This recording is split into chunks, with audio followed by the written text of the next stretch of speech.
Hey Statesmen fans, it's Courtney Jackson standing here in the Athletic Hall of Fame to bring you guys a recap of what happened this last week and to give you a little preview of what you have to look forward to. Men's wrestling pulled off 2 wins this week, dominating Benedictine 31-13, and they followed that up with a close 23-21 win against Graceland after falling behind early. Women's wrestling had 2 home matches this week as well. The first was against Grandview, who came out strong, and Grandview ended up taking the win 37-4. William Penn came back stronger the next night and won by criteria total points scored against Central Methodist. Men's and women's track and field both competed at the St. Ambrose Bumble Rumble this last week. The men finished second overall, and Johnson gave the Statesmen their 4th national qualifier with a winning 60-meter dash time. Moeller also pulled off 2 individual victories in the long jump and the triple jump, and Dragon won his respective event as well. Women placed 6th, led by Raven Williams, who finished with 2 top 10 finishes, including second in the 200-meter. Men's volleyball also kicked off this last week, and they came out strong, winning in 3 sets in their first game against Clark. That game was followed by a loss at Quincy, but the men fought back and were able to pull off an impressive upset against number 10 St. Xavier in 5 sets.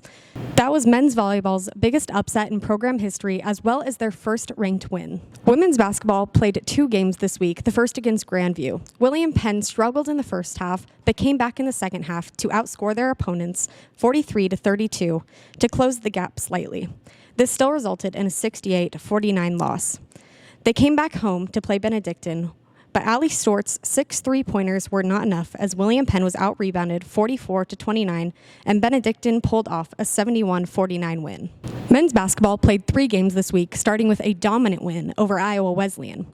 Kavion Blaylock led the Statesmen in scoring with 20 points, but all 5 starters for Penn walked away scoring double digits. The final score for the win was 111-69. The team then traveled to Grandview to play their rivals. After an early 15-2 run by the host, William Penn was able to fight back to regain the lead by 4 at half. Penn came out stronger, and Grandview never regained the lead.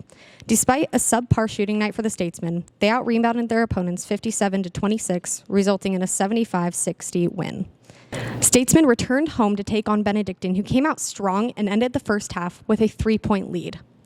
The Statesmen could not regain their lead until there was 1 minute left in regulation when Blaylock was fouled on a putback and hit the ensuing free throw. Benedictine was unable to convert with the remaining minute, and Penn finished 79-73. This keeps the Statesmen undefeated on the new year and 19-1 overall. Here's a look at what's coming up this week for Statesmen Athletics.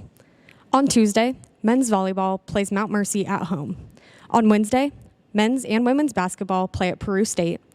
On Thursday, women's wrestling is on the road at Baker. On Friday, men's volleyball hosts number 12 Missouri Baptist at home, and men's and women's wrestling compete at Indian Hills Community College.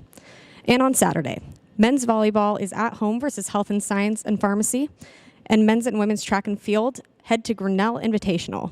Lastly, men's and women's basketball play Evangel on the road. Make sure you're keeping up with William Penn Athletics on social media so that you guys can keep up with stats, highlights, and make sure you know what to look forward to when it comes to Statesmen Athletics.